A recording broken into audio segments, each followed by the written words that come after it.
नमस्कार। आज की वीडियो में हम पढ़ेंगे कक्षा 12वीं की पुस्तक वितान भाग 2 में से जूझ, जिसे लिखा है डॉक्टर आनंद यादव ने। जूझ का आज पढ़ने जा रहे हैं पहला भाग। जूझ अर्थात संघर्ष। जूझ का अर्थ होता है संघर्ष। आनंद यादव द्वारा लिखित ये एक मराठी भाषा का उपन्यास है। पहले जानते हैं लेखक का परिचय। आनंद यादव का जन्म सन 1935 में कागल यानी कि कोल्हापुर महाराष्ट्र में हुआ था। इनका पूरा नाम आनंद रत्न यादव है। इन्होंने मराठी एवं संस्कृत साहित्य में स्नातकोत्तर डिग्री यानी एमए की डिग्री हासिल की। कोल्हापुर और पुणे में इनकी शिक्षा हुई थी। ये बहुत समय तक पुणे विश्वविद्यालय महाराष्ट्र में मराठी विषय विभाग में कार्यरत रहे। इनका कार्य क्षेत्र साहित्य है। इन्होंने उपन्यास, कविता और समालोचनात्मक विधाओं पर भी लेखन किया है। रचनाएं इनकी लगभग 25 पुस्तकें प्रकाशित हो चुकी हैं। नट रंग पुस्तक पाठकों में बहुत ही प्रसिद्ध है। यह पुस्तक भारतीय ज्ञानपीठ से प्रकाशित है। पुरस्कार जो मिले हैं इन्हें, जूझ उपन्यास पर इन्हें 1990 में साहित्य अकादमी पुरस्कार से सम्मानित किया गया था और इनकी मृत्यु 27 नवंबर 2016 में पुणे में हुई। जूझ एक मराठी साहित्यकार आनंद यादव का आत्मकथनात्मक उपन्यास है। हमें इस उपन्यास का केवल एक अंश पढ़ना है और पहले हम पढ़ते हैं कि इसके मुख्य पात्र कौन कौन से हैं। सबसे पहले है लेखक यानी आनंद यादव की माँ, जो चाहती है कि उसका बेटा कम से कम 7वीं तक पढ़ ले। आनंद के पिता, जिसे लेखक दादा कहकर संबोधित करते हैं, पढ़ाई को तरजीह यानी कि उसे इम्पोर्टेंस नहीं देते। वह अपने बेटे को खेती के काम में लगा देते हैं। दत्ताजी राव देसाई, जो गांव के एक प्रतिष्ठित व्यक्ति है, जैसे जिस तरह से गांव में सरपंच व्यक्ति होते हैं ना, वही ओहदा है दत्ताजी राव देसाई का। उनके यहाँ लेखक के पिता खेती का काम भी कर चुके, यानी उनके यहाँ मजदूरी इत्यादि कर चुके हैं। इसलिए उनकी बात टालना लेखक के पिता रत्न के लिए संभव नहीं था। चौहान का लड़का कक्षा का सबसे शरारती बच्चा है। मास्टर रणनवरे, विद्यालय में दोबारा जाने पर सबसे पहले कक्षा में लेखक का सामना इन्हीं से होता है। मास्टर मंत्री, ये गणित के शिक्षक हैं। वे कक्षा अध्यापक भी थे और बदमाश बच्चों को कड़ा दंड देते थे, लेकिन मेहनती बच्चों को शाबाशी भी देते थे। इसी कारण कक्षा में अनुशासन बढ़ गया था। वसंत पाटिल कक्षा का मॉनिटर है। पतला दुबला लड़का है जो कि कक्षा के दूसरे बच्चों के सवालों की जांच भी करता है, यानी कि उनकी कॉपीज भी चेक करता है। न सौंदेलकर मराठी के शिक्षक हैं। स्वयं कवि थे तथा अन्य कवियों की कविताएं बहुत हाव भाव से सुनाते थे। सुर, लय, ताल, यति, गति इनके साथ कविताओं का वाचन किया करते थे। लेखक आनंद के साहित्य के क्षेत्र में आने का सबसे कारण ये मास्टर सौंदेलकर ही थे। जूझ में सबसे पहले जो प्रथम भाग में हम पढ़ेंगे कि ये एक ग्रामीण परिवार है। जूझ का मतलब होता है संघर्ष।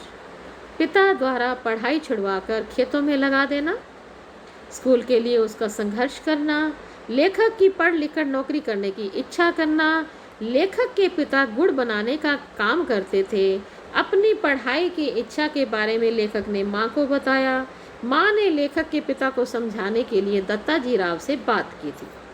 तो कहानी उपन्यास का ये अंश शुरू होता है यहाँ से। लेखक के पिता ने उसे पाठशाला जाने से रोक दिया तथा खेती के कामों में लगा दिया, क्योंकि जब लेखक अभी 4वीं ही पास किया था तो उसे रोक दिया और उसे खेती के कामों में लगा दिया। लेकिन उसका मन पाठशाला जाने के लिए तड़पता रहता था। वह पिता से कुछ भी कहने की हिम्मत नहीं रखता था, क्योंकि उसे पिता की पिटाई से डर लगता था। उसे विश्वास था कि खेती से कुछ नहीं मिलने वाला, कितनी भी खेती कर लो, खेती से कुछ नहीं मिलने वाला, क्योंकि कर्मशः इससे मिलने वाला लाभ तो लगातार घट रहा है। पढ़ने के बाद नौकरी लगने पर उसके पास कुछ पैसे आ जाएंगे पढ़ा दिवाली के बाद ईख पेरने के लिए कोलू चलाया जाता था। उसके पिता जो है दिवाली जो खेती करते थे ना, ईख को बोया करते थे, तो दिवाली के बाद ईख को निकाल कर उसे कोलू में चलाया जाता था और उसके पिता को सबसे पहले गुड़ बेचना होता था। सबसे पहले वो ईख पेरने का काम करते, सबसे पहले गुड़ बेचने का काम करते थे, क्योंकि उसकी अधिक कीमत मिल सके। हालांकि पहले ईख काटने से उसमें रस कम निकलता था, जल्दी जितना काटेंगे किसी फल को तो रस कम निकलेगा, लेकिन उसके पिता सबसे पहले ये काम इसलिए करते थे, सबसे जल्दी इसलिए करते थे, ताकि पहले जो है नया गुड़ अगर बाज़ार में आएगा और दूसरों का गुड़ बाद में आएगा तो पहले उनका गुड़ ज़्यादा बिक जाएगा। इस वजह से वो ये काम पहले किया करते थे। लेखक का मन इस तरह से स्कूल जाने में करता है, लेकिन उन्होंने तो उनको काम पर लगा रखा है। अब कोलू का काम समाप्त जब हो जाता है तो उसके बाद एक दिन लेखक की माँ जब कंडे थाप रही थी, यानी कि गोबर के पाथियाँ बना रही थी, तो लेखक बाल्टी में पानी भरकर अपनी माँ को दे रहा था। इस एकांत को देखकर लेखक ने माँ से बात करने का उचित अवसर समझकर अपने पढ़ने की बात चला दी कि माँ मुझे पढ़ना है, पिताजी ने तो मेरे को पढ़ाई से हटा दिया। तो लेखक की माँ भी अपनी लाचारी प्रकट करते हुए कहती है, तेरे दादा यानी कि तेरे पिता तेरे पढ़ने की बात चलाती हो, बिल्कुल मानते नहीं है, अभी तो क्या करते हैं, जंगली सुअर की तरह गुर्राता है, अर्थात मुझे भी लड़ने लगता है, झगड़ा करने लगता है। तो इसी बात पर ये माँ बच्चा विचार कर रहे हैं कि क्या किया जाए और क्या ना किया जाए। बाद में लेखक ने माँ को सुझाव दिया कि यह दत्ताजी राव सरकार से मेरे पढ़ने की बात करे, यानी कि लेखक के पढ़ने की बात। दत्ताजी राव गांव के प्रतिष्ठित व्यक्ति थे, अतः लेखक को विश्वास था कि दादा उनकी बात नहीं टालेगा। माँ ने यह प्रस्ताव स्वीकार कर लिया और तय हुआ कि आज रात ही दोनों दत्ताजी राव के पास जाएंगे। अब आगे की कहानी में हम देखते हैं कि दत्ताजी राव जो है लेखक की पढ़ाई की समस्या का समाधान कैसे करते हैं। दत्ताजी राव देसाई सरकार गांव के जमींदार हैं। तो लेखक के दत्ताजी राव द्वारा लेखक के पिता को कैसे समझाया जाता है। लेखक अपने पिता को दादा कहता था। दादा ने स्कूल जाने की अनुमति तो दे दी, किंतु कुछ शर्तें उस पर लगा दी। स्कूल जाने से पहले और बाद में खेतों और ढोर चराने का काम करेगा। लेखक का दोबारा से स्कूल की ओर जाना। दत्ताजी राव ने जब लेखक से ये पूछा, क्यों नहीं तुम्हारे पिता स्कूल जाने देते, जब उसकी माँ ने कहा कि खुद तो वो गांव में आवारागर्दी करते हैं, आवारों की तरह घूमते रहते हैं और ये इस बच्चे की पढ़ाई छुड़वाकर उसे उस पर काम पर लगा दिया है। जब ये दोनों माँ बेटा जब दत्ताजी राव के पास गए तो क्योंकि माँ भी तो यही चाहती थी कि उसका बेटा कम से कम 7वीं क्लास तक पढ़ाई कर ले। माँ ने दीवार के साथ बैठकर दत्ताजी राव को सारी बातें बता दी। उसने यह भी बता दिया कि उसका पति सारा दिन बाजार में रखमाबाई के पास गुजार देता है, खेती के काम में हाथ भी नहीं लगाता। तो उसने यानी कि दत्ता राव को यह भी बताया कि खुद काम करने से बचने के लिए उसने लड़के को उसने काम पर लगा दिया है और पाठशाला जाना रुकवा दिया है। दादा की करतूतें सुनकर राव को बहुत गुस्सा आया। उन्होंने कहा, मैं उसे आज ही ठीक करता हूँ। राव ने लेखक से कहा कि घर जाते ही अपने दादा को मेरे पास भेज देना और घड़ी भर बाद तुम भी कोई बहाना बनाकर आ जाना, यानी कि थोड़ी सी देर में तुम भी आ जाना। तो माँ बेटा ने राव को सचेत कर दिया था कि हम दोनों के यहाँ आने की बात दादा को ना बताए। राव ने कहा कि तुम उनके सामने निडर होकर जो मैं पूछूं उसका जवाब देते जाना। योजना के अनुसार लेखक की माँ ने दादा को राव जी के यहाँ यह कहकर भेज दिया कि राव साहब के यहाँ दाल सब्जी देने गई थी, तब राव साहब ने तुम्हें बुला भेजा है। तो ये बात सुनकर लेखक जो है, लेखक का दादा यानी कि उसके पिता देसाई जी के बुलावे को अपना सम्मान समझकर तुरंत उसके पास चला जाता है। आधे घंटे के बाद लेखक की माँ ने लेखक को यह कहकर भेजा कि जाओ पापा को ये कहना कि माँ ने खाने के लिए बुलाया है। राव जी ने दादा के सामने ही लेखक से पूछा, क्यों रे, कौन सी कक्षा में पढ़ता है। तो लेखक ने बताया कि 5वीं में था, किंतु अब पाठशाला नहीं जाता।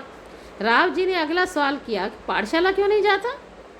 उत्तर में लेखक ने बताया, दादा ने मना कर दिया है, क्योंकि खेतों में पानी लगाने का काम मुझे दे दिया गया है। राव ने लेखक के दादा को, रत्नापा को बड़ी ज़ोर से डांटा और जब सच्चाई जाननी चाहिए तो उसने लेखक के कथन को स्वीकार कर लिया कि हाँ, मैंने ही इसे मना किया है कि ये स्कूल ना जाकर खेतों में पानी लगाए। इसके बाद सरकार यानी कि दत्ता राव ने लेखक के दादा को खूब फटकार लगाई और खुद तो खुले सांड की तरह घूमता है, लोगाई और बच्चों से खेती का काम करवाता है, और पानी के बदले तुमने इसकी पढ़ाई ही छुड़वा दी है। इस तरह से वो लेखक के पिता को बुरी तरह से डांटता है। और उसके पश्चात सरकार ने लेखक को कहा, कल से तू पाठशाला जा, मास्टर की फीस दे और मन लगाकर पढ़ाई कर। यदि यह तुम्हें पाठशाला ना जाने दे तो मेरे पास चले आना, मैं पढ़ाऊँगा तुम्हें। लेखक के दादा ने पढ़ाई छुड़ाने का कारण बताते हुए लेखक पर जुआ खेलने, कंडे बेचने, चारा बेचने, सिनेमा देखने आदि के आरोप लगाकर अपनी सफाई देनी चाहिए, लेकिन लेखक ने इन सभी बातों का जवाब देकर दत्ताजी राव को संतुष्ट कर लिया। अंत में दत्ताजी राव ने कल से पाठशाला जाने का आदेश देकर लेखक को घर भेज दिया और दादा को भी समझाया कि छोटी छोटी गलती पर क्या बच्चों की पढ़ाई छुड़वा देना अच्छी बात है। तो अब लेखक को गांव से स्कूल जाने के लिए उसका रास्ता साफ हो गया था और अब वो अपने मित्रों के साथ स्कूल में जा सकता था। इस तरह लेखक के पाठशाला जाने का जब रास्ता साफ हो गया तो फिर शाम को खाना खाते समय ही दादा ने लेखक के सामने कई शर्तें रख दी। मसलन क्या कौन कौन सी शर्तें? कि सुबह उठकर सबसे पहले खेत जाना, खेत से पाठशाला जाना और छुट्टी के बाद घंटा भर पशु चराना तथा काम की अधिकता होने पर कभी कभी स्कूल से गैर हाजिर रहना भी पड़ सकता है। लेखक को तो क्योंकि स्कूल जाना था तो उसने खुशी खुशी इन सभी शर्तों को स्वीकार कर लिया। उसके सामने, पिता के सामने स्वीकार कर लिया कि वो ढोर भी चराएगा, स्कूल जाने के बाद वापसी पर आकर खेतों में पानी भी लगाएगा। तो इस तरह से उन्होंने स्वीकार कर लिया। तो ये इसका था पहला भाग। और अब है कुछ इसके मुश्किल शब्दार्थ। गड्ढे में धकेलना यानी कि पतन की ओर ले जाना। कोलू गन्ने का रस निकालने वाला यंत्र होता है। कंडे पशुओं के गोबर से जो उपले बनाए जाते हैं। तड़पन मीन्स होता है पीड़ा। बाड़ा मीन्स होता है अहाता, जिस जगह पर पशुओं के गोबर से उपले रखे जाते हैं बनाकर। जीमने का मतलब होता है खाना खाना। जिरह मीन्स होता है बहस करना, तर्क वितर्क करना। हजामत बनाना, फटकारना। ना पास यानी कि फेल हो जाना, अनुत्तीर्ण हो जाना। बालिस्टर मीन्स होता है बैरिस्टर यानी कि वकील। रोते धोते जैसे तैसे। खिल्ली उड़ाना यानी मजाक करना। मटमैली गंदी। मैल खाओ जिसमें मैल दिखाई ना दे। दहशत जिसका मतलब होता है डर या भय। ठोक देना यानी पिटाई करना। भान मीन्स आभास होना। यति गति मीन्स होते हैं कविता में रुकने व आगे बढ़ने के नियम। आरोह अवरोह स्वर को भावानुसार कम या ज़्यादा करना। तो बच्चों, ये था जूश उपन्यास का पहला भाग। आज तक आप यहाँ तक पढ़िए और लघु उत्तरात्मक प्रश्नों को याद कीजिए। तब तक के लिए धन्यवाद।